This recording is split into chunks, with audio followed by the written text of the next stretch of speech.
اب صلی اللہ علیہ وسلم نے ارشاد فرمایا الا وطیب الرجال ریح لا لون له وطیب النساء لون لا ریح له۔ حضور نبی کریم صلی اللہ علیہ وسلم نے مرد اور عورت کے استعمال کی چیزوں میں فرق فرمایا۔ ویسے بھی رب تعالیٰ نے ہر ایک کو الگ الگ صنف پر پیدا فرمایا، ہر ایک کے لیے جائز ناجائز کا حکم الگ ہو گیا۔ پچھلے سبقوں میں جیسے ہم نے پڑھا کہ سونا مرد کے لیے استعمال کرنا جائز نہیں ہے، عورت اس سونے کو استعمال کر سکتی ہے۔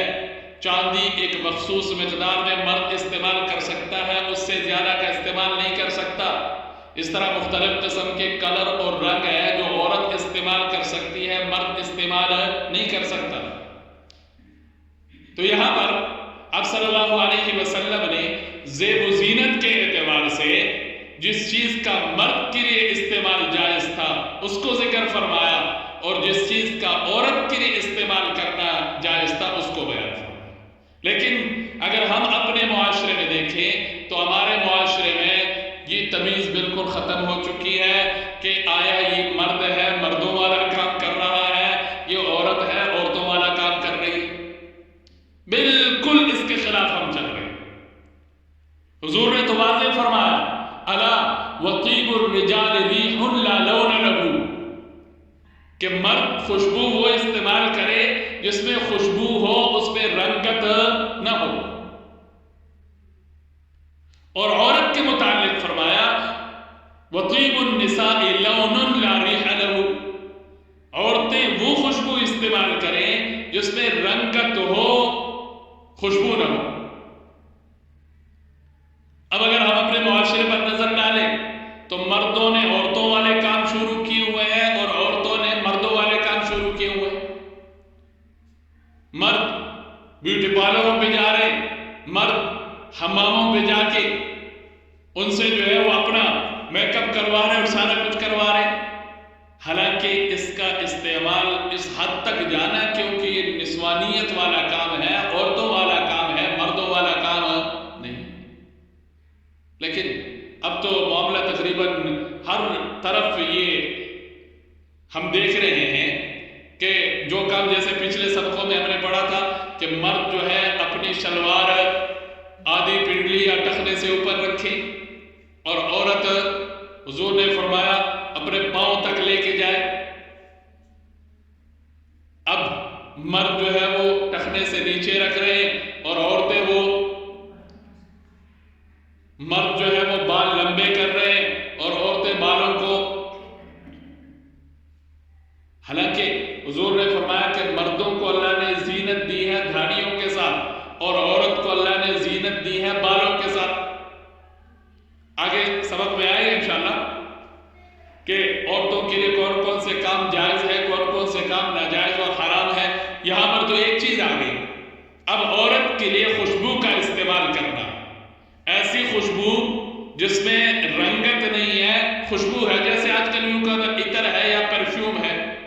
اب پرفیوم میں رنگت تو کوئی نہیں ہے لیکن اس پہ خوشبو ہے۔ ہم اپنے بارے میں غور کریں کہ جب ہم گھر سے باہر نکلتے ہیں تو آیا ہم پرفیوم کا استعمال کرتے ہیں یا نہیں کرتے؟ گھر کے اندر کی بات اور ہے، اپنے محرم کی بات اور ہے، اپنے گھر والوں کی بات اور ہے، میاں بیوی کا تعلق ہے، میاں بیوی کا آمنا سامنا ہے، اس کی بات اور ہے۔ لیکن ہمارے ہاں تو جب تک ہم کپڑے نہ پہنے، کپڑوں کے اوپر ہم برقع تو ڈال لیتے ہیں لیکن پورے برقعے کے اوپر اور کپڑوں کے اوپر باڈی سپرے ہے یا سپرے اتنے کر لیتے ہیں کہ رکشے میں بیٹھ کر، گاڑی میں بیٹھ کر پتہ چل جاتا ہے کہ تو کوئی بی بی گزر گئی۔ مجھے تو ابھی تک یہ بھی پتہ نہیں تھا کہ عورتوں کا پرفیوم اور ہوتا ہے اور مردوں کا اور ہوتا ہے۔ اب آ کر پتہ چلا کہ نہیں، عورتوں کے لیے اور ہے، وہ میل ہے اور وہ فیمیل ہے اور وہ مین ہے اور وہ وومن ہے اور فلانا ہے اور فلانا۔ جب ایک چیز عورت کے لیے استعمال کرنا سرے سے جائز ہی نہیں ہے تو اگر ہم اس کا استعمال کریں گے تو اس کا نتیجہ خطرناک ہمارے سامنے آئے گا۔ ٹھیک ہے اپنے آپ کو تو برقعے میں چھپا لیا لیکن وہ جو خوشبو، وہ جو مہک جا رہی ہے دوسروں تک، اس کو کیسے چھپاؤ گے؟ اس لیے آپ صلی اللہ علیہ وسلم نے بڑی سخت وعید فرمائی ہے کہ جو عورت گھر سے خوشبو لگا کر باہر نکلتی ہے فَهِيَ كَذَا وَكَذَا، وہ ایسے ہی ہے جیسے ایک عورت گناہ کرتی ہے، ایک عورت جو ہے وہ بدکاری میں مبتلا ہے، تو خوشبو لگا کر گھر سے باہر نکلنے والی عورت کے بارے میں آپ صلی اللہ علیہ وسلم نے یہی فرمایا۔ اب تو اگر ہم اپنے معاشرے کو دیکھیں تو ہمارے معاشرے میں بیویوں نے پرس میں اپنے ساتھ سپرے رکھے ہو، پرفیوم موجود ہے، بلکہ ہم جب لمبا سفر کرتے ہیں تو گاڑیوں میں جہاں اترنا، مثلا مانسیرا اترنا ہے احمدآباد سے پہلے، اس نے گاڑی کے اندر یہ شیشہ بھی نکال لینا ہے اور بیٹھے بیٹھے سارا کچھ اپنا شروع کر لینا، کیونکہ ہمارا ادھر سے جو سفر ہوتا ہے واپسی کا اس میں پنجاب کے زیادہ آئٹم ہوتے ہیں ماشاءاللہ۔ تو اب اتنی بھی حیائی آ چکی ہے، خوشبو لگانا اس کو تو اب ایک معمولی سی بات سمجھا جاتا ہے، اس کو تو کوئی توجہ نہیں دیتا۔ اب تو گاڑیوں میں جہاں 50-70 پیسنجر بیٹھے ہیں ان کی موجودگی میں ڈرائیور ہے، کنڈکٹر ہے، سب کے سامنے جو ہے وہ شیشہ نکالا، اپنا باکس نکالا اور میک اپ، کیوں؟ اب آگے اترنا ہے، بے وقوف تو نے اترنا ہے، تو نے کسی جگہ جانا ہے، وہاں جا کر اپنا کرنا۔ تو اس لیے حیا نام کی چیز ہمارے عرف سے، ہمارے معاشرے سے، ہماری تہذیب سے اور ہمارے گھروں سے چیز نکلتی جا رہی ہے۔ اس لیے ہر وہ عورت، آپ صلی اللہ علیہ وسلم کا واضح فرمان ہے، ہر وہ عورت جو خوشبو لگا کر گھر سے باہر نکلے گی، جب تک وہ گھر تک واپس نہیں آتی تو اس کو ایسے ہی گناہ ملتا ہے جیسے اس کو بڑے گناہ کا گناہ مل رہا ہے۔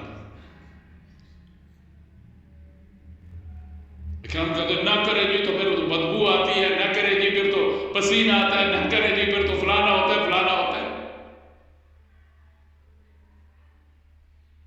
حضرت فاطمہ رضی اللہ تعالیٰ عنہ جن کے ہم نام لیوا ہیں،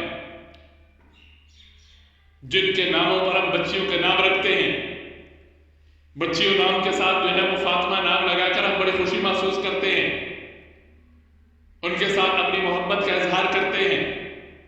صرف اتنا کر لینے سے ہمارا ان کا ساتھ نہیں بنے گا، صرف اتنا کر لینے سے ہمارا ان کے ساتھ حشر نہیں ہوگا، صرف اتنا کر لینے سے ہمیں ان کے ساتھ، ہماری محبت ان کے ساتھ مکمل نہیں ہوگی۔